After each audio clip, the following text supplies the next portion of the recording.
अज्ञानाचे लक्षण, आवरणाचे लक्षण, विक्षेपाचे लक्षण, परोक्ष ज्ञानाचे लक्षण, अपरोक्ष ज्ञानाचे लक्षण, शोकनाशाचे लक्षण, आनंद वाप्तीचे लक्षण असं सांगतात. बरोबर आहे ना?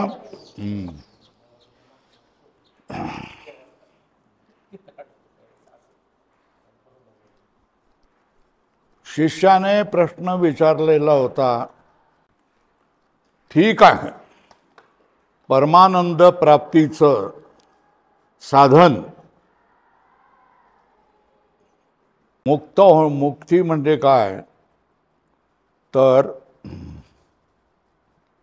परमानंदाची प्राप्ती आणि दुःखाची आत्यंतिक निवृत्ती, याचंच नाव मुक्ती आहे. बरोबर आहे? मग ही मुक्ती पाहिजे असेल तर त्याचं साधन कुठलं?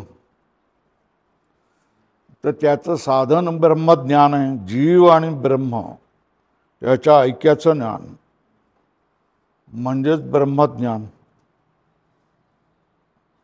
आता त्याच्यानंतर ब्रह्मज्ञान होण्यासाठी वेगवेगळे काल्पनिक भेद पाहिले. काल्पनिक भेद कुठले? जीव आणि ईश्वर, कूटस्थ आणि ब्रह्म. ते समजावून सांगण्यासाठी ते उपाधीने भेद आहेत हे समजावून सांगण्यासाठी घटाकाश, जलाकाश, मेघाकाश आणि महाकाश हे 4 भेदही समजावून सांगितले. याच्यामधली उपाधी गेल्यानंतर घटाकाश आणि महाकाश हे एकच होऊन जातं हेही समजावून सांगितलं. आणि जीव आणि ब्रह्माचं ऐक्य कसं होतं? कारण भेद हे उपाधीने झालेले आहेत. भेद हे जर उपाधीने झालेले आहेत तर भेद समाप्त कसे होतील? तर उपाधी गेल्यावर. हे स्पष्ट झालं. उपाधी गेला की घटाकाश काय महाकाश एकच आकाश आहे. तो उपाधीला काढून टाका ना. घटही उपाधी काढून टाका तर महाकाश आणि घटाकाश एकच आहे. तशा तऱ्हेने जीव आणि ब्रह्म यांची एकता पाहिजे असेल तर ह्यांच्यामध्ये भेद जो ईश्वर आणि जीव होतो हा उपाधीने होतो. उपाधीला बाजूला काढून टाकलं, रेत टाकलं की त्या ठिकाणी काय होतं? जीव आणि ब्रह्माची एकता आहे, मुळातच आहे, मुळातच आहे. बरोबर आहे? आता प्रश्न येतो की जीव आणि ब्रह्माचं ऐक्य झालं किंवा करायचं असेल तर ह्याच्यामध्ये हे जे ब्रह्माचं ज्ञान होतं हे ज्ञान नेमकं कोणाला होतं हे सांगा. कैचित पकडण्यासाठी सुद्धा काय करतात पूर्वपक्ष मंडळी? सिद्धांताला कैचित पकडण्यासाठी आणि त्याचं बोलणं बंद करण्यासाठी प्रश्न विचारत असतात. हे ज्ञान कुटस्थाला होतं की आभासाला होतं असा प्रश्न आहे. काय हे जे ज्ञान ब्रह्मज्ञान होतं हे कुटस्थाला होतं की आभासाला होतं? तर प्रश्न काय विचारलेला आहे पूर्वपक्षाने? हे आभासाला होतं का कुटस्थाला होतं? कुटस्थ अविकारी आहे, निरुपाधिक आहे, त्याला हा काय विकार होण्यासारखा नाही आहे. तो होतो कोणाला? आभासालाच होतं. बरोबर आहे? तर श्री गुरु हे शिष्य इथे बघा 120 पानावर बघा. कुठल्या पानावर? पानावर. ते पण दरवाजा बंद करा. मी स्वातंत्र्याचा जमाना आहे, त्याच्यामुळे कोणालाच काही आक्षेप आपण घेऊ शकत नाही. ते आम्हाला घेऊ शकत नाही, आम्ही त्यांना घेऊ शकत नाही. श्री गुरु पान 120 वर है ना, हे शिष्य मी ब्रह्मा आहे असे ज्ञान आभासा सच होते आणि ते यथार्थ आहे. यथार्थ आहे म्हणजे काय? यथार्थ आहे असं सांगण्याचं कारण काय? तर यथार्थ नसेल तर कसं असेल? भ्रमरूप असेल. तर यथार्थ आहे असं सांगण्याने काय केलं? भ्रमरूप नाही अशा तऱ्हेने सांगून दिलं. ते यथार्थच आहे. यथार्थ आहे म्हणजे भ्रमरूप नाही. ते भ्रम आहे असं तुम्ही म्हणू शकत नाही. हे तुझ्या लक्षात येण्याकरता वेदांत शास्त्रात आभासाच्या 7 अवस्था सांगितल्या आहेत. त्या तुला आभासाच्या किती अवस्था आहेत? या अवस्था कोणाच्या? कूटस्थाच्या नाहीत, आभासाच्या आहेत. आणि आभास हा अविद्येमध्ये किंवा बुद्धीमध्ये पडलेलं कूटस्थ चैतन्याचं प्रतिबिंब आहे. उघडं जरा दरवाजा कोणतरी आहे, थांबा, उघडं ना दरवाजा. कोण आहे?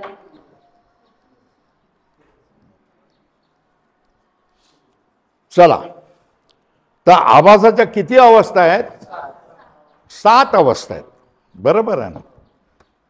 तर आता पुस्तकात न पाहता सांगता येतील का? हा, सांगा.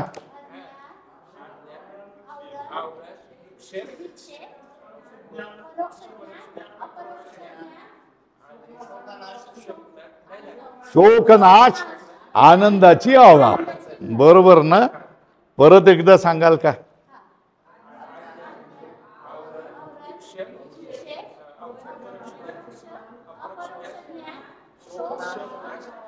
आनंदाची अवाप्ति. फिर से एक बार.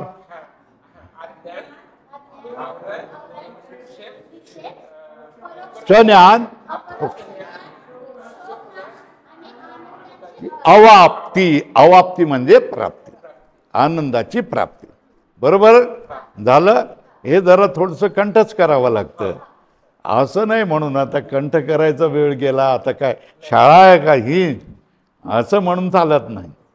चांगल्या गोष्टी, आपल्या कल्याणाच्या गोष्टी आहे, ह्या दीर्घकालपर्यंत आपणाला स्मरणात ठेवाव्याच लागतात.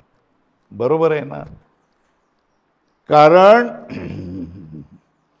बाह्य जे संबंध असतात ते तुम्हाला जखडत असतात. अशा वेळेला ज्या चांगल्या गोष्टी केलेल्या आहेत आपण, त्या लक्षात ठेवलेल्या असतात, ते त्याचे संस्कार तुम्हाला प्रेरणा देतात, जागवतात आणि इंद्रियांना पण धीर देतात. जी घाबरलेली इंद्रिय त्यांना प्रेरणा देतात, नको घाबरून जाऊ. अगदी आत्महत्येच्या टोकावर माणसं पोचतात की नाही पोचतात? का पोचतात आणि आत्महत्या का करतात?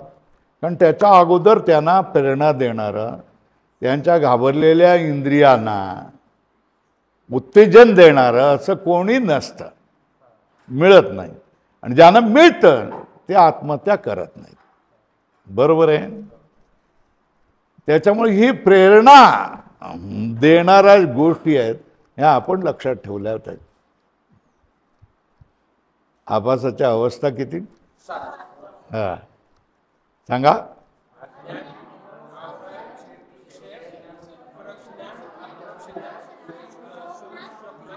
अंदाची अवाप्ती म्हणजे प्राप्ती. बरोबर आहे? आता चला, आता ह्या सगळ्या ज्या अवस्था सांगितलेल्या आहेत ना, या 7 अवस्थापैकी पहिल्या 3 अवस्था अधोरेखा केल्यात का? पहिल्या 3 अवस्था म्हणजे हे काय? जीवास बंध हेतू आहे, जीवाला बांधण्याची कारण बनतात, जीवाला बांधण्याची साधन आहेत. बरोबर आहे? पुढल्या 2 अवस्था मोक्षाची साधन आहेत, परोक्ष ज्ञान आणि अपरोक्ष ज्ञान. हे काय?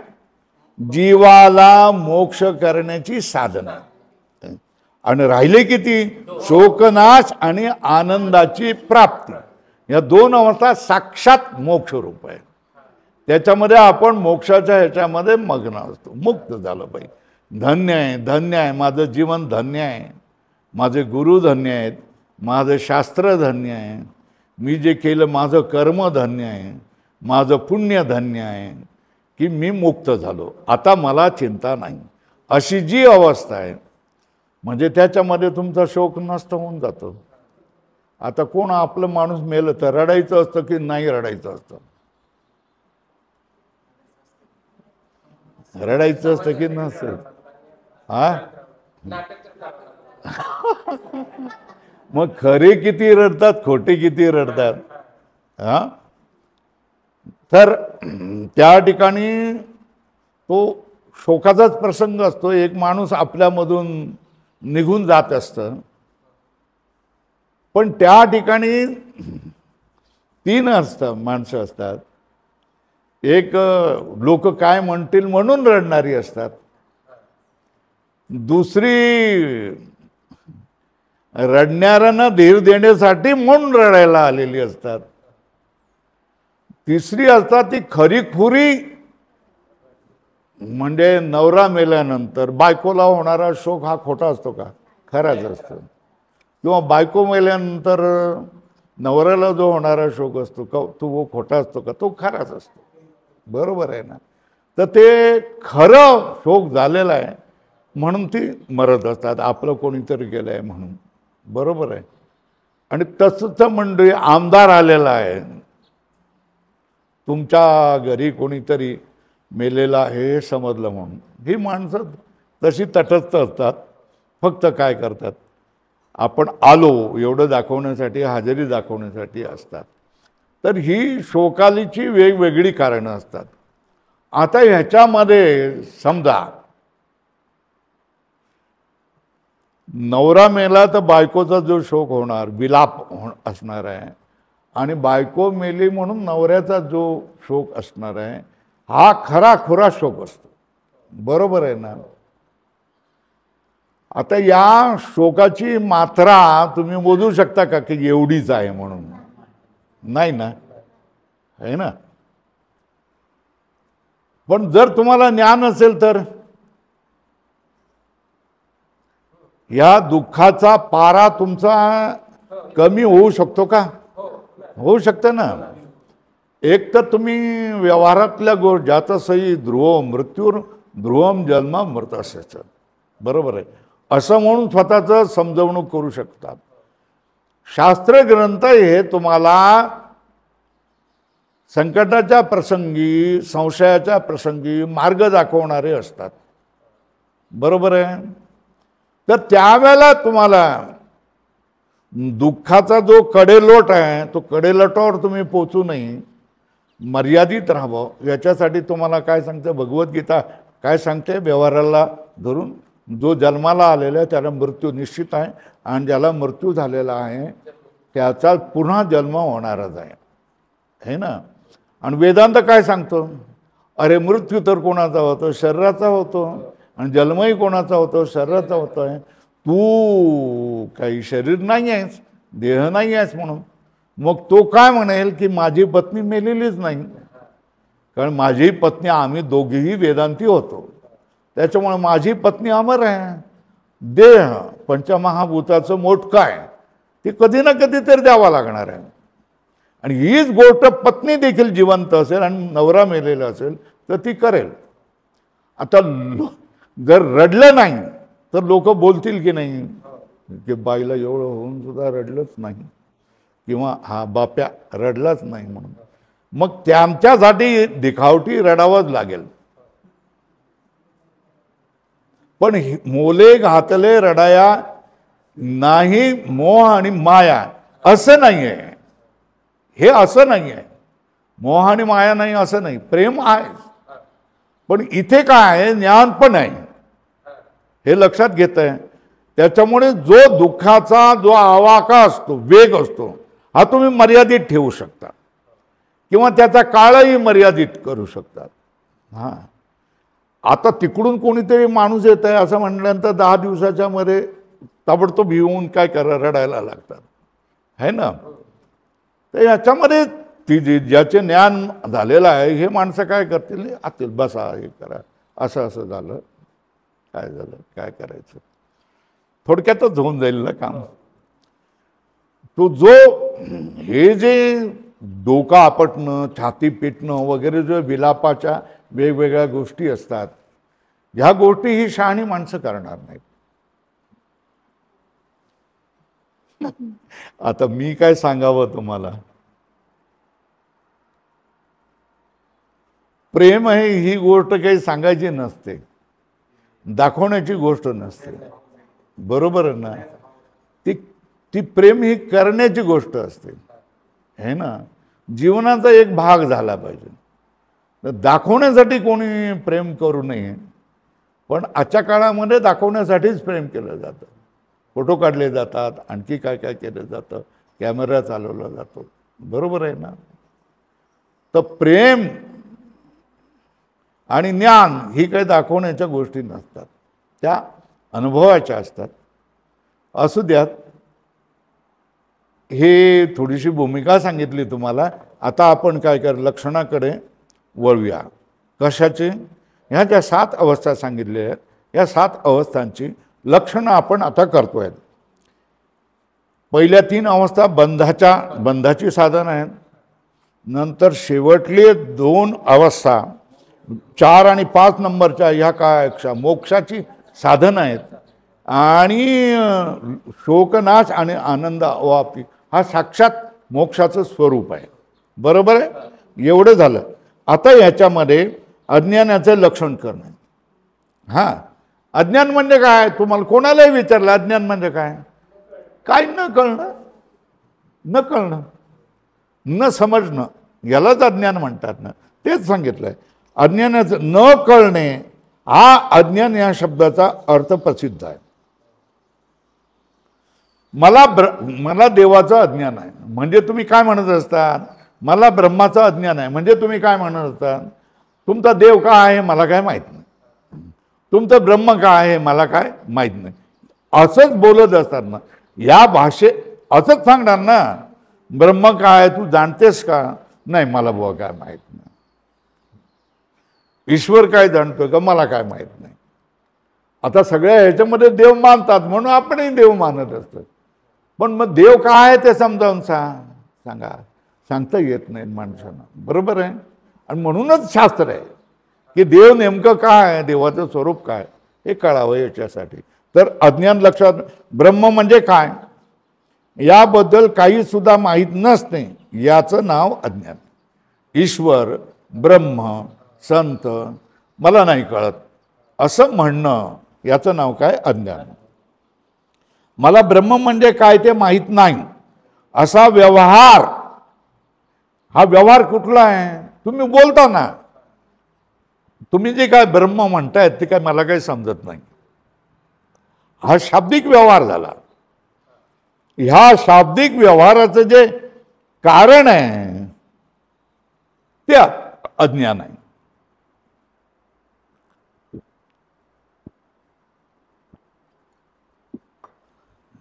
शाब्दिक व्यवहार काय?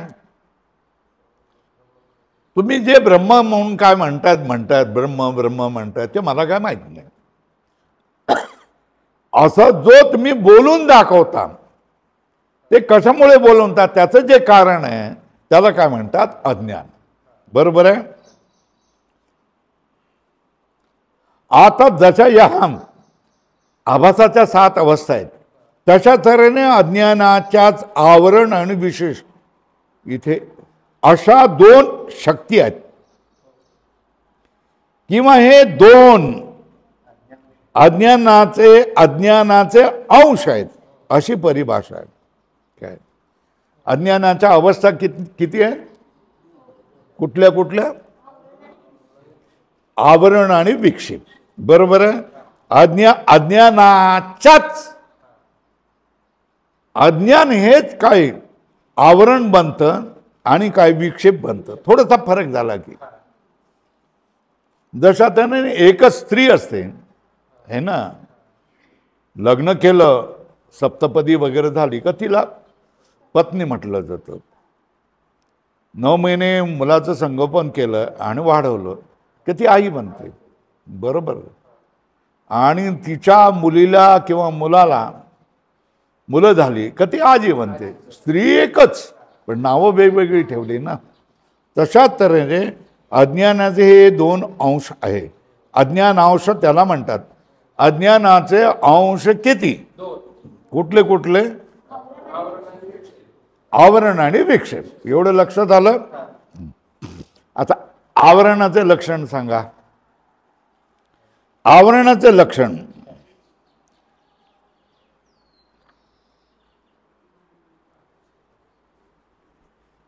हे झालं आवरण. म्हणजे काय अर्थ, काय समजलं तुम्ही? हा, झाकणं. बरोबर आहे ना. वर झाकण टाकणं आहे ना. वर त्याला काय करणं, झाकून ठेवणं, यालाच काय म्हणतात? आच्छादन. काय म्हणतात? आवरण. बरोबर आहे. चला, आवरणाचा आच्छादन असा सरळ अर्थ आहे. जीवाला आपल्या कूटस्थ रूप मुख्य आत्म्याचे म्हणजे ब्रह्माचे म्हणजे सच्चिदानंद रूपाने भान होऊ न देण्यास जे कारण ते आवरण. अधोरेखा करा याला.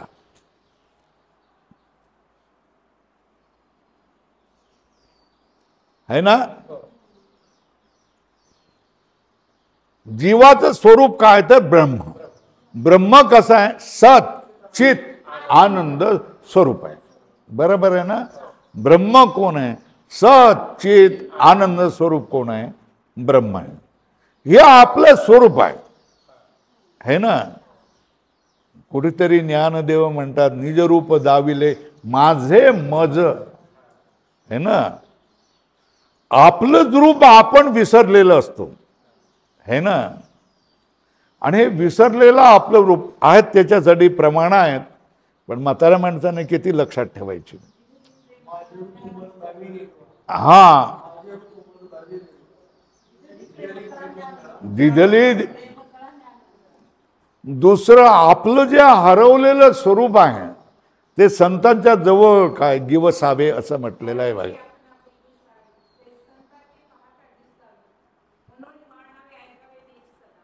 ज्ञानोबारायांनी सांगितलेले ते.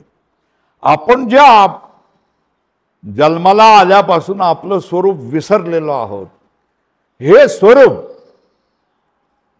संताजवळ तुम्ही गेल्यानंतर, संताची सेवा केल्यामुळे, संताची भक्तिभावाने सेवा केल्यानंतर संत तुम्हाला असं बसून शांतपणे आपला वेळ देऊन तुमचं स्वरूप काय हे समजावून सांगणार. बरोबर आहे. पण संताने ते उघड करून दाखवण्याच्या पूर्वी जर तुमचं स्वरूप आहे तर मग ते तुम्हाला माहीत नाही असं कसं? तर माहीत नाही याचं जे कारण आहे ते अज्ञान आहे, आवरण आहे. बरोबर आहे ना. ते झाकलेलं असतं ना. आता हे बघा, हे झाकलेलं आहे ना. आता तिकडून कोण आलाय त्याला हा पंखा दिसणार का? नाही दिसणार ना. मग काय करावं लागेल? मला ते उघडून दाखवावं लागेल. यालाच संतपण म्हणतात. काय? तुमच्यावर असलेल्या आवरणाला उघड करून दाखवणारा तो.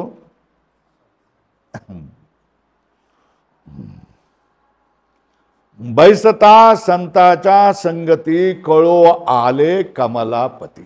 काय म्हटलेलं आहे? देवाला समजण्याचा एक मार्ग म्हणजे संताच्या पायी तुम्ही बसावं म्हणून. पण मग हे आवरण कसं काय काढून मग? तर आवरणच आहे ना. ते बोडात मुळामध्ये आहे ना. मग फक्त काम राहिलं काय? हे काढायचं काम झालं. ते आवरण काढण्यामध्ये गुरु संत हे कुशल असतात. ते आवरण काढून टाकतात. बरोबर आहे. ब्रह्माचे सच्चिदानंद स्वरूप, ब्रह्म सच्चिदानंद स्वरूप आहे. आणि जीव हे पण काय? ब्रह्मच आहे. पण त्याचं मी ब्रह्म आहे, सच्चिदानंद स्वरूप आहे, हे भान होऊ न देण्यास जे कारण आहे त्याला म्हणतात आवरण. ते झाकून ठेवतं, तुम्हाला आपल्या स्वरूपाचं ज्ञान करून देत नाही, त्यालाच काय म्हटलेलं आवरण. या आवरणाच्या दोन शक्ती मानतात. तर प्रत्येकाचे वेगवेगळे भेद. या आवरणाच्या किती शक्ती सांगितलेल्या आहेत? दोन शक्ती मानतात. एक आभानापादक आहे ना, अभान. आपादक म्हटलं अभान करून देणार, ह्याला काय म्हटलेलं? अभानापादक शक्ती. दुसरी असत्वापादक शक्ती. असत्व, सत्व म्हणजे असणं, असत्व म्हणजे नसणं, नाहीच आहे ना. तुम्ही काय म्हणाल? दोन तऱ्हेचा पाहण्याचे दृष्टिकोन असतात, आहे ना. इथे तुम्ही एक घट नाही बाबा, इथे स्वामी जे आहेत काय दिसत नाहीत बाबा आज, है ना. म्हणजे सगळीकडून फिरून आलो पण स्वामीजी कुठे दिसत नाही. हे आपण दिसत नाही म्हणतो ना, यालाच काय अभानापादक. ज्ञान होत नाही, है ना. पण त्याच्यावरून जर तुम्ही पुढे गेलात ना, है ना, इथे कुठे स्वामीजी दिसत नाहीत म्हणजे स्वामीजी या जगामध्येच नाहीत, ही पुढचा टप्पा आहे. नाहीच आहेत स्वामीजी या जगामध्ये, नाहीच आहेत, है ना. म्हणजे तुम्ही काय होत आहे, ब्रह्म भासत नाही एवढं म्हणून थांबला ना तर ठीक आहे. असेल कुठेतरी, मला भासत नाही. दुसऱ्यांना भासत असेल पण मला भासत नाही असं म्हणून थांबतात. पण तुम्ही ब्रह्म भासत नाही याचा अर्थ ब्रह्म नाहीच असं म्हणतात. याला काय म्हणतात? असत्वापादक अज्ञान. आणि ब्रह्म नाही असं म्हणतात त्याला काय म्हणतात? अभानापादक. असेल कुठेतरी ब्रह्म पण मला भासत नाही, है ना. समजावून सांगतायत.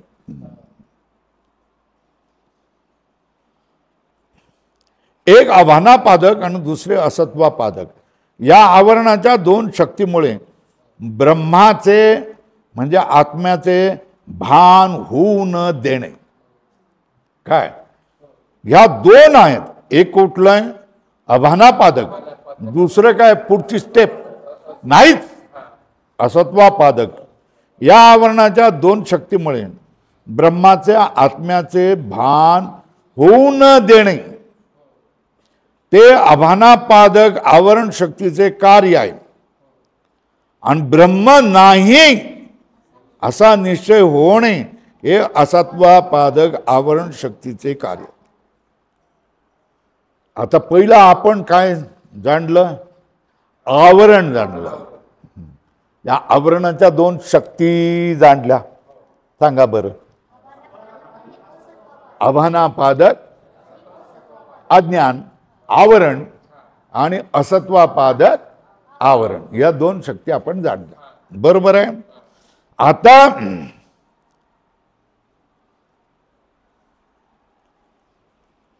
आवरणाची जी आभानापादक शक्ती आहे तिचं नेमकं कार्य काय?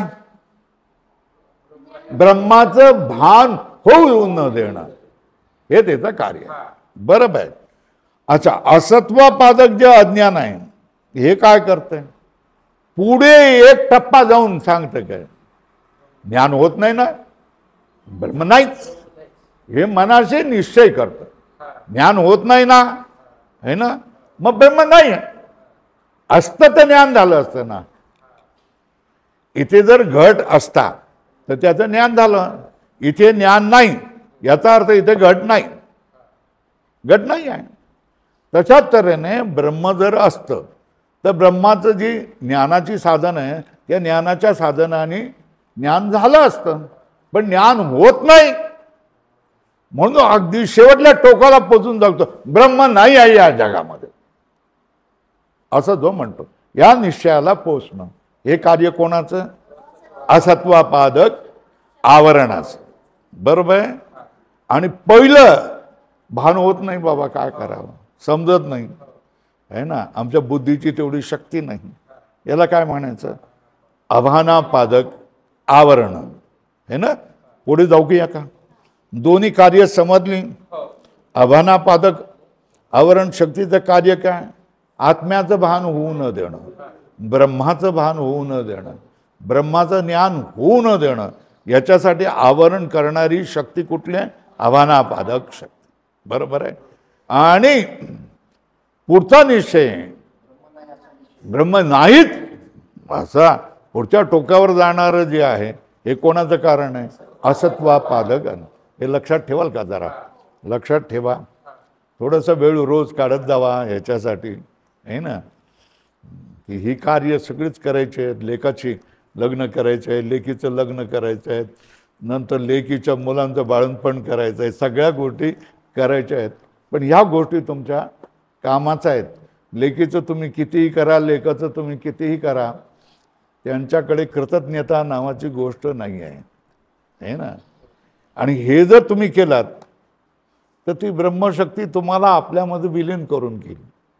विलीन करून घेतल्यानंतर हे सगळे जी झंझट आहेत ना, मृत्यूचं भय, भूतकाळाची चिंता, भविष्यकाळाची चिंता, वर्तमान काळामधल्या अनंत व्याधी आधी, नंतर शास्त्राने सांगितलेला भवसागर, 84 लक्ष योनी, स्वर्ग, नरक, या सगळ्या गोष्टी तुमच्या विरून जातात. एक तुमच्या पुढे टिकूच शकत नाही. जशा तऱ्हेने मारुतीचं स्तोत्र म्हटल्यानंतर भूत आणि प्रेत त्या ठिकाणी येत नाही, हनुमान चालीसा म्हणतात, त्यांना माहीतही असेल. तर त्या ठिकाणी भूत प्रेत येत नाही. तशा तऱ्हेने ब्रह्मज्ञानी जो असेल, ज्याने गुरूने शास्त्राचा अभ्यास केलेला आहे, त्याच्यासमोर भूतकाळाच्या चिंता, भविष्यकाळाच्या चिंता, मृत्यूचं भय, भवसागर, 84 लक्ष योनी, स्वर्ग, नरक, या सगळ्या गोष्टी त्याच्याजवळ येतच नाही. हे आपलं गिराईक नाही म्हणून ते काय करतात? दूरच राहतात. हे लक्षात घेतलं, समजलं. आणि याच्यासाठी शास्त्र वाचायचं. त्याला पुढे विक्षेपाचं लक्षण बोलतात. साधं विक्षेप म्हणजे कार्य, अज्ञानाचं कार्य. काय विक्षेप म्हणजे काय? असा शास्त्रीय रूढ अर्थ आहे. हा शास्त्रीय अर्थ आहे आणि रूढ अर्थ आहे. रूढ म्हणजे स्थिर झालेला अर्थ. बरोबर आहे. विक्षेप म्हणजे कार्य असा शास्त्रीय रूढ अर्थ आहे. अज्ञानाचा परिणाम, अज्ञानाचा परिणाम म्हणजे कोण? स्थूल सूक्ष्म शरीरे. अज्ञानाचा परिणाम लाल कराल का? अधोरेखा कराल का? अज्ञानाचा परिणाम काय? स्थूल आणि सूक्ष्म शरीरे. आणि त्या शरीराच्या ठिकाणी होणारा अभिमान, बरोबर आहे. या अभिमानामुळे होणारी कोण? अनंत दुःखे इत्यादी सर्व जगत, याला काय म्हणतात? विक्षेप किंवा दुसरं नाव शोक म्हणतात. बरोबर, लक्षात आलं का? अभिमान तोडल्यानंतर सगळे तंटे एका क्षणात समाप्त होऊ शकतात. गडाचे किती तंटे तयार झालेत बघितलेत का तुम्ही? सासुरागड, नारायणगड सगळे पाहिलेत की नाही तुम्ही? वाचतात, यूट्यूबवाले सगळे वाचत असाल सगळं. एका मिनिटाचं सगळ्या जणांनी बसावं आणि एका मिनिटाचं काम आहे. समजलं? ठीक आहे, हा नको आहे ना, जाऊ देत ना. तुम्हाला कुठलं पाहिजे सांगा, हा बसवा त्याला, आम्ही स्वीकारतो, झालं खलास, घ्या. ही ट्रस्ट कमिटी नको ना, ठीक आहे. असं नाही की आम्ही 16 वर्ष 20 वर्ष स्वामीजीची साथ दिलेली आहे, आता तुम्ही आम्हाला काही अपराध नसताना काढून टाकता. ठीक आहे, भक्तांची इच्छा आहे, नको आहे ट्रस्ट कमिटी, जाऊ दे, दिला आम्ही. ते काढून टाकण्यापेक्षा आम्ही जरा राजीनामा देऊन मोकळे होतो, नको आम्हाला ती ट्रस्ट. समजलं? एका मिनिटाचं काम आहे की नाही? हे जर तुम्ही असं समजून उमजून केलं तर तिथे कोण पत्रकार येईल? बोला बोला, तुमचं काय म्हणणं आहे? नाही बोला, त्यांनी असं म्हटलेलं आहे, तुमचं काय म्हणणं आहे? बोला, त्यांनी असं म्हटलंय, तुमचं काय म्हणणं आहे? आहे की नाही? हेच लागणार आहेत. आणि आपलं जसं मत आहे ना त्याच्याप्रमाणे त्यांना फिरवणारे असतात, त्याच्याकडून तेवढेच प्रश्न विचारायचे आहे ना. या सगळ्या लोकांना तुम्ही दूर ठेवू शकता है ना. या शास्त्रीय गोष्टी जर तुम्ही समजून घेतल्यात तर तुम्ही या सगळ्या गोष्टीपासून दूर होऊ शकता. चला, विक्षेप म्हणजे कार्य असा शास्त्रीय रूढ अर्थ आहे. अज्ञानाचा परिणाम म्हणजे स्थूल सूक्ष्म शरीरे, एक त्या शरीराच्या ठिकाणी होणारा अभिमान, दोन आणि त्यापासून होणारी अनंत दुःखे इत्यादी सर्व जगत यास विक्षेप किंवा शोक म्हणतात. स्थूल सूक्ष्म शरीरे, त्या शरीराच्या ठिकाणी होणारा अभिमान, अहंकार आणि त्यापासून होणारं अनंत दुःखे या सगळ्याच्या मेळाव्याला काय म्हटलेलं आहे? जगत हे एक नाव आहे. जगत प्रपंच हे नाव आहे. बरोबर आहे ना. जगत प्रपंच हा काय? विक्षेप आहे. ही अज्ञानाची तिसरी अवस्था आहे ना. अज्ञान, आवरण, विक्षेप या तिन्ही गोष्टी तुम्हाला काय करतात? जखडून टाकतात, बंद करून टाकतात. ही अज्ञानाची तिसरी अवस्था साक्षात बंधरूप आहे. आणि पहिल्या दोन अवस्था हिच्या कारण आहे. बरोबर आहे. तिसरीची कारण पहिल्या दोन अवस्था अज्ञान आणि आवरण. बरोबर आहे. त्याच्यामुळे विक्षेप होतो. आणि तिन्ही अवस्था ह्या जीवाला काय करून टाकणार आहेत? बांधून टाकणार आहेत. पुढे जाऊया. आता काय करणार? बांधून टाकणाऱ्या गोष्टी आपण पाहिल्यात है ना. मग जिथे बांधणं आहे तिथे सोडवणूक पण आली की नाही? जिथे बंध आहे तिथे मोक्ष पण आलाय की नाही? सुटायचं असेल तर बांधलंय कशामुळे बघावं लागतं. बांधलं साध्या काथ्याच्या दोरीने बांधलंय का सुतळीने बांधलंय का कापडाच्या दोरीने बांधलंय की लोखंडाच्या साखळीने बांधलंय की बेडीने बांधलंय हा विचार तुम्ही केलात तर मग त्या तोडण्याची साधनं लावाल. साधी दोरी बांधली असेल कत्रीने कापून टाकू शकाल. बरोबर आहे ना. जरा मोठी जाड दोरी असेल तर वेळाने तुम्ही कापून उपलब्ध असणाऱ्या वेळाने कापून टाकू शकाल. बरोबर आहे. पण साखळी असेल तर तुम्हाला काय करावं लागेल? आरा लागेल की नाही? आरा मशीन लागेल की नाही? लागेल ना. ती आरा लागेल, आरीवाला लागेल तर ते लोखंड कापलं जातं. बेडेसाठी सुद्धा हातोडा बितोडा असं काहीतरी लागेल. तर साधनं भिन्न झाली की नाही? बरोबर आहे ना. मोक्षाची साधनं तशी काय करतात? वेगळं असतात. तसं आता मोक्ष आहे. बंध झाला तर बंधाची साधन आहेत. बरोबर आहे ना. है ना. मोक्षाचं स्वरूप, मोक्षाचं स्वरूप काय?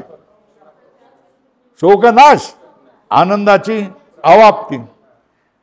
हा मोक्ष स्वरूपाला पोचण्यापूर्वी अगोदर साधन जे लागणार आहेत ही दोन साधनं, परोक्ष ज्ञान, अपरोक्ष ज्ञान. बरोबर आहे. चला, परोक्ष ज्ञानाचे लक्षण हेच आहे. हे काय परोक्ष ज्ञानाचं काय साधन? हेच आहे. हेच साधन आहे ना. सांगतात सत्संगतीने आणि सत्शास्त्र ऐकून सच्चिदानंद ब्रह्मस्वरूपाच्या अस्तित्वाबद्दल निसंदेह ज्ञान होते. त्यास परोक्ष ज्ञान म्हणतात है ना. म्हणजे परोक्ष ज्ञान कशाला म्हणतात? मी भूमिका करून देतो. मूठ ह्याच्यावर आपटून मूठ दुखेपर्यंत है ना. ब्रह्म आहेच हा अभिनय करून दाखवला. काय ब्रह्म आहेच म्हणजे काय? ब्रह्म आहेच आहे ना, याचा अर्थ तुम्ही काय केलंय, ब्रह्म असेल की नाही हा माझ्याजवळ संशय नाही, आहे की नाही हा माझ्याजवळ संशय नाही, हे तुम्ही व्यक्त केलं. आणि ब्रह्म नाही हे नास्तित्व खोडून काढलं केवढ्याने, ब्रह्म आहेच एवढं करून, है ना. तर परोक्ष ज्ञानाचं फळ काय, की ब्रह्माच्या अस्तित्वाविषयी तुम्हाला संशय राहत नाही, नंबर एक. दुसरं, ब्रह्म नाही ही गोष्ट तुम्ही मनातून काढून टाकलेली असते, है ना. आणि मग तुमचा निश्चय झालेला असतो की ब्रह्म आहे. आता जर प्रश्न विचारला कोणी तर ब्रह्म आहे तर कुठे दाखव मला, तर तो दाखवू शकतो का ना, दाखवू शकतो, दाखवू शकतो का नाही, का त्याने त्याला परोक्ष ज्ञान झालंय. हो काय म्हणजे जसं आता ही कोणी नवीन मंडळी आली असतील आज, बरोबर आहे ना, त्यांना सांगितलं असाल तुम्ही पेंटर आणि माहित नाही, पण स्वामी भारतानंद नावाचे आहेत. हे इथे येण्यापूर्वी त्यांना जे ज्ञान होतं त्याला काय म्हणायचं, परोक्ष ज्ञान. आणि इथे आल्यानंतर साक्षात भारतानंद बोलतानंद तुम्ही ऐकलात, त्याच्यानंतर तुम्हाला होतं की अपरोक्ष ज्ञान. हे लक्षात येते का. पहिल्यांदा ज्या वेळेला तुम्ही सांगितलं त्यावेळेला काय भारतानंद आहेत, मग कुठेतरी असतील बाबा, लाड्या वडगावला असतील, हे जे झालं ते काय झालं अपरोक्ष. पण ज्या वेळेला साक्षात तुम्ही येऊन पाहता त्याला काय म्हणतात, अपरोक्ष, आहे ना, बरोबर आहे ना. तशाच तऱ्हेने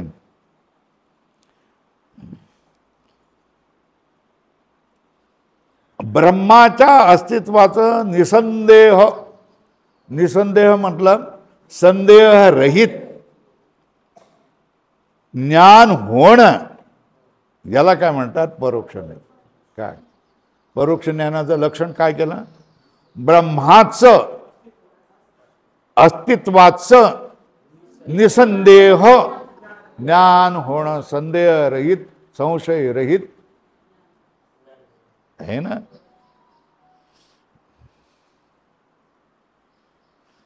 ज्ञान होणं याला काय म्हणतात, परोक्ष ज्ञान.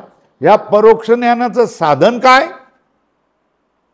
सत्संगती, काय सत्शास्त्र श्रवण, काय सत्संगती आणि सत्शास्त्र श्रवण, सच्चिदानंद ब्रह्मरूपाच्या अस्तित्वाबद्दल शंकारहित ज्ञान होणं याला काय म्हणतात, परोक्ष ज्ञान,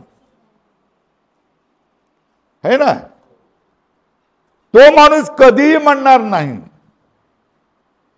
की ब्रह्म नाहीच. ब्रह्म नाहीच म्हटल्यानंतर त्याच्याकडे कुठलं अज्ञान आहे, असत्वापादक, असत्वापादक ज्ञान राहत नाही, है ना. आणि तो असं म्हणत नाही की ब्रह्म नाही असं म्हणत नाही, उलटा उलट निश्चय होतो, ब्रह्म आहे, है ना.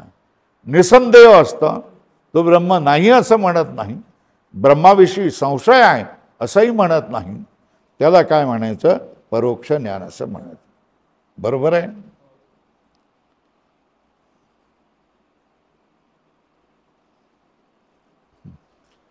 परोक्ष ज्ञानाचं फळ काय, परोक्ष ज्ञानाचं फळ काय,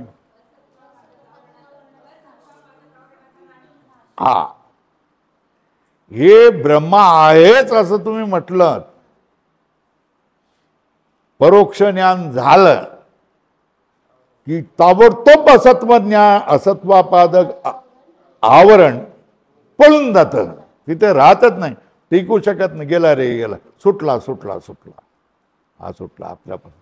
असत्वापादक आवरण तिथे राहत नाही, बरोबर आहे. झालं ना. काय काय गोष्टी सांगितलं, परोक्ष ज्ञानाचं लक्षण केलं. परोक्ष ज्ञानाचं लक्षण काय, सच्चिदानंद घन परब्रह्म आहे, है ना. हे ज्ञान याचं साधन सांगितलं, शास्त्र हे काय झालं साधन. आज फळ असत्वापादक आवरणाचा झालं. चला पुढे आता मग अपरोक्ष ज्ञानाचं लक्षण आहे ना. आता अपरोक्ष ज्ञान म्हणजे काय.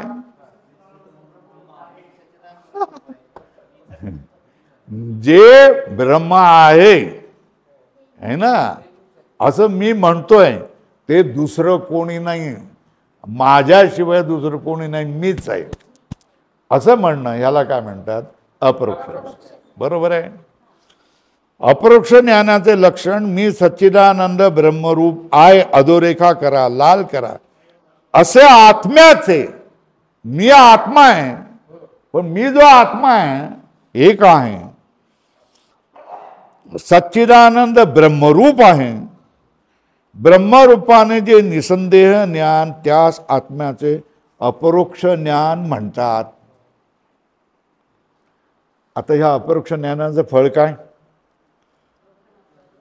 सगळी अविद्या पळून जाते. माणूस कसा होतो. मरण माझे मरून गेले मी झालो अमर है ना. बीज भाजुनी केली लाई आम्हा जन्म मरण नाही है ना. मरणाती सुटली काया विचारे या निश्चये नासून या गेली खंती सहज स्थिती भोगाची. या स्थितीला तो पोचतो.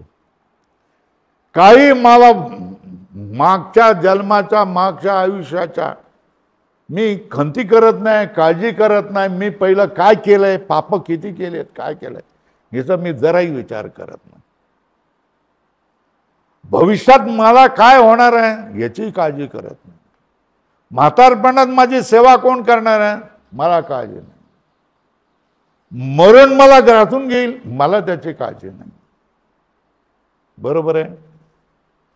मग भवसागर पुढच्या जन्मामध्ये जाणार का नाही. मी जाणार नाही भाऊ. तुम्हाला जायचं तर जावा. आमची हौस पुरी झालेली आहे आणि शास्त्राने सांगितलं की तू जाऊ शकत नाही. त्याच्यामुळे भवसागरही मला नाही. मग काय होणार आहे. हे जे मोटकोळं आहे पंचमहाभूताचं सोडून द्यायचं त्यांचं ना. घे भाऊ तुमचं. मग आपण सर्व रूप तेल दिव्यातलं तेल संपल्यानंतर दिवा जसं संपतो तसं आपलं स्वरूप काय निर्माण. इथे चालता फिरता पडलो आणि इच्छा असेल तर ICU मध्ये पडले. इच्छा नाही केली मी ICU मध्ये जाणार नाही है ना. काय मला घरीच ठेवा भजन म्हणा बस है ना. ही अवस्था जी आहे ना हे फळ आहे तुम्हाला. बरोबर आहे. सगळी अविद्या पळून जाते. सगळ्या अविद्यांची जाळं संपून जातात. तुम्ही स्त्री नाही राहत, तुम्ही पुरुष राहत नाही, तुम्ही मराठा राहत नाही, तुम्ही वंजारी राहत नाही, तुम्ही दलित राहत नाही, तुम्ही राजकारणी राहत नाही, तुम्ही आमदार नाही, तुम्ही खासदार नाही. तुमचा निर्णय होतोय मी ब्रह्म आहे एकमेवा द्वितीय सच्चिदानंद घन. मी ब्रह्म आहे याच्याशिवाय दुसरा कुठला निश्चय होत नाही. आणि सगळ्या गोष्टी इथल्या इथेच राहतात. आपण कुठे जात नाही आणि कुठे परत येण्याचा प्रसंगही येत नाही. याच्यासाठी उत्तम उदाहरण काय. तेल संपल्यानंतर प्रारब्ध संपल्यानंतर प्रारब्ध हे तेल आहे आपल्या इथल्या अस्तित्वाचं शरीराच्या अस्तित्वाचं. ते संपलं की मग निर्वाणच. काय म्हणायचं त्याला निर्वाणच झालं. समजलं का नाही समजलं. नाही समजलं तर पुन्हा विचारा. ठीक आहे. अपरोक्ष ज्ञानाचे लक्षण मी सच्चिदानंद ब्रह्मरूप आहे असे आत्म्याचे ब्रह्मरूपाने संदेहरहित ज्ञान त्याला काय म्हणायचं अपरोक्ष ज्ञान. अपरोक्ष ज्ञानाचं लक्षण मी ब्रह्म आहे अशा तऱ्हेचे आत्म्याचे संदेहरहित ज्ञान याला काय म्हणतात. मी जे ब्रह्म आहे ते मी आहे याच्याविषयी माझ्या मनात संशय नाही. मला दुसरा कोणी पादरी काही मला दुसरं काही सांगू शकत नाही. मुसलमानाचा कोणी मौलवी मला कलमा पढवू शकत नाही. कारण मी म्हटलं मी ब्रह्म आहे. आता मला कुठे जायचं आहे, काय करायचं आहे, कशासाठीच मला काय करायचं. हे अपरोक्ष ज्ञान, याला काय म्हटलंय, अपरोक्ष ज्ञान. या अपरोक्ष ज्ञानाचं फळ काय, काय, अविद्या जालाचा नाश करते. म्हणजे ब्रह्म म्हणजे काय हे मला माहित नाही. उदाहरण चिन्ह. या व्यवहाराचे कारण कोण, अज्ञान. बरोबर आहे. हा, याला वेगळं करा. ब्रह्म दिसत नाही म्हणून ते नाही, अशा दोन्ही प्रकारचे आवरण. आणि मी ब्रह्म नाही, मी करता भोगता पापी पुण्यवान सुखी दुखी वगैरे धर्मवान संसारी आहे, अशा प्रकारचा भ्रमरूप जो विक्षेप किंवा शोक या तिन्ही अवस्थांचा हे नाश करते. है ना. कुठल्या अवस्थांचा नाश करतो, ब्रह्म म्हणजे काय हे मला माहित नाही. हा जो शब्द व्यवहार आहे याचं कारण कोण, अज्ञान. बरोबर आहे ना. खरं म्हणजे काय लिहायचं, हा आकडा तुम्ही कापा, ज्याला इंग्रजीमध्ये डिलीट म्हणतात, काढून टाका एक आकडा. याला कुठे लिहा, ब्रह्म वरच्या ओळीत शब्द आहे ना त्याच्या अगोदर लिहा. वाक्य कसं झालं,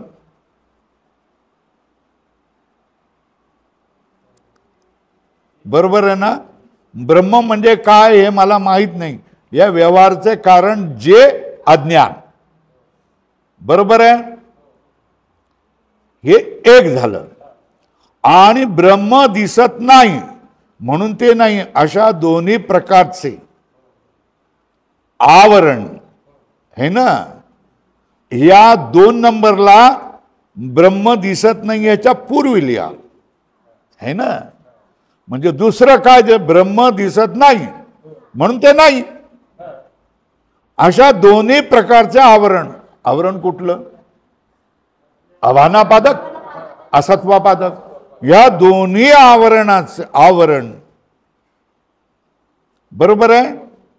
अशा दोन्ही प्रकारचे आवरण झालं.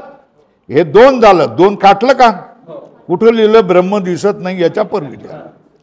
आणि मी ब्रह्म नाही याच्या पूर्वी लिहा 3. मी ब्रह्म नाही तो उलटा कोण आहे, मी करता आहे, मी भोगता आहे, मी पापी आहे, मी पुण्यवान आहे, मी सुखी आहे, मी दुःखी आहे, मी धर्मवान आहे, मी संसार आहे. अशा प्रकारचा भ्रमरूप 3 काढला. 3 पूर्वी लिहिलं ना. असा जो विक्षेप किंवा शोक या तिन्ही अवस्थांचा हे नाश करते, है ना. तो कुठल्या 3 अवस्था, अज्ञान, आवरण, या 3 अवस्था ना. या तिन्ही अवस्थांचा नाश कोण करतं, अपरोक्ष. हे लक्षात आलं का. अपरोक्ष ज्ञानाचं फळ काय, तिन्ही अवस्थांचा नाश. कुठल्या त्या 3 अवस्था, हा. तर अज्ञानाचं लक्षण काय, अज्ञान कशाला म्हणायचं, ब्रह्म मला कळत नाही. हा जो शाब्दिक व्यवहार होत आहे तो ज्याच्यामुळे होतो त्याला काय म्हणायचं, अज्ञान आहे. बरोबर आहे. आता 2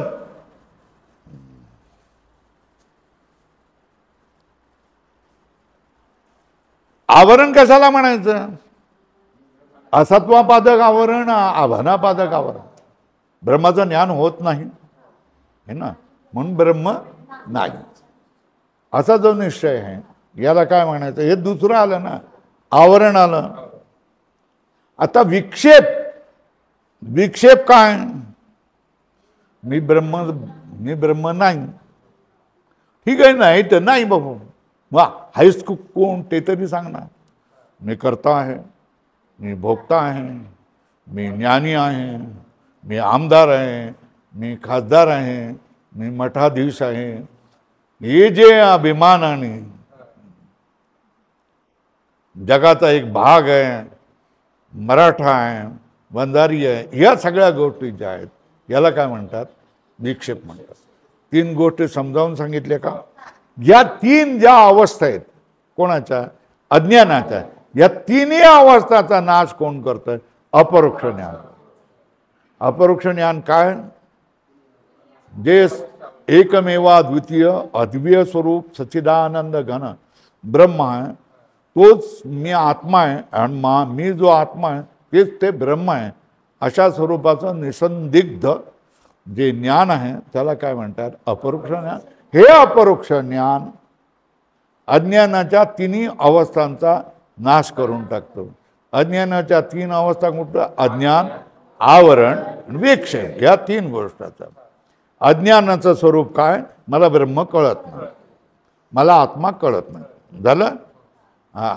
मग आवरणाचा काय? आवरणाचं काय स्वरूप आहे सांगा? ब्रह्माचं ज्ञान नाही, ब्रह्माचं ज्ञान होत नाही म्हणून ब्रह्म नाही. हे जे आहे हे ह्याच्यामधून कोण आले? 2 आवरणाचं झालं. अभानापादक आवरण, असत्वापादक आवरण. बरोबर आहे. याच्यानंतर जो 3ऱ्या शिखरावर चढला ते विक्षेपाचं शिखर. विक्षेपाच्या शिखरावर काय म्हणतो? मी ब्रह्म नाही. मग कोण आहेस बाबा? तर तो म्हणतोय मी करता, भोगता, सुखी, दुःखी, पापी, पुण्यवान, अभिमानवान, मराठा, वंजा, हे सगळे जे आहेत याला काय म्हणायचं? विक्षेप म्हणायचं. बरोबर आहे. इथपर्यंत पोचलो. याला विक्षेप किंवा शोक म्हणायचा. या 3ही अवस्थांचा हे नाश करते. आता राहिल्या 2 अवस्था. कोणाच्या 2 अवस्था? ह्या आभासाच्या 2 अवस्था. या 2 अवस्था, शेवटल्या 2 अवस्था कशा स्वरूपाच्या आहेत?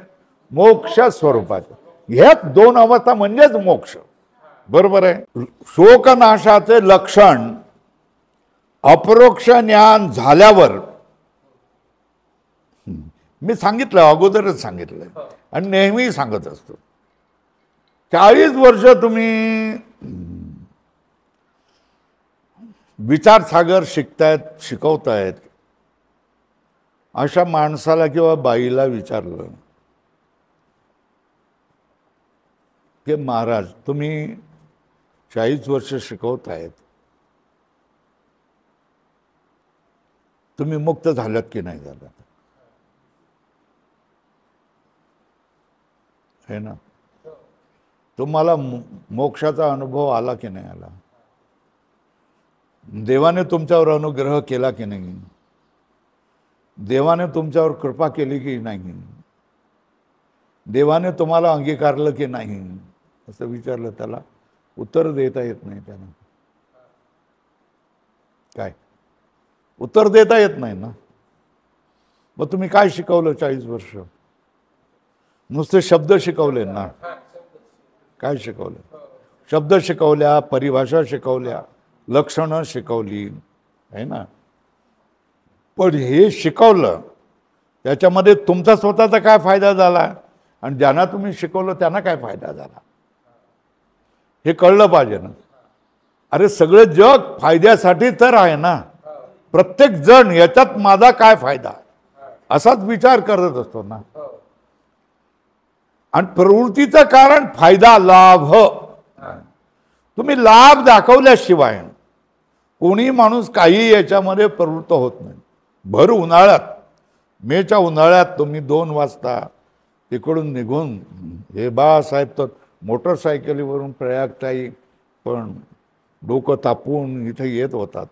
ते लाभाशिवाय थोडंच आहे का? असं नाही. लाभाशिवाय कोणाचीही प्रवृत्ती होत नाही. बरोबर आहे ना. कुत्र्याला पाव दाखवलं तर शेपटी हलवत हलवत धावत येतो की नाही. गाईला हिरवा चारा दाखवला की गाई आंबा आंबा करत धावत येते की नाही. तशा तऱ्हेने प्रलोभन दाखवलं पाहिजे आणि ते प्रलोभन तुम्हाला अनुकूल असलं पाहिजे, सुखाचं असलं पाहिजे, आनंद देणारं असलं पाहिजे. प्रतिकूल असेल तर तो माणूस जायला तयार होत नाही. बरोबर आहे ना.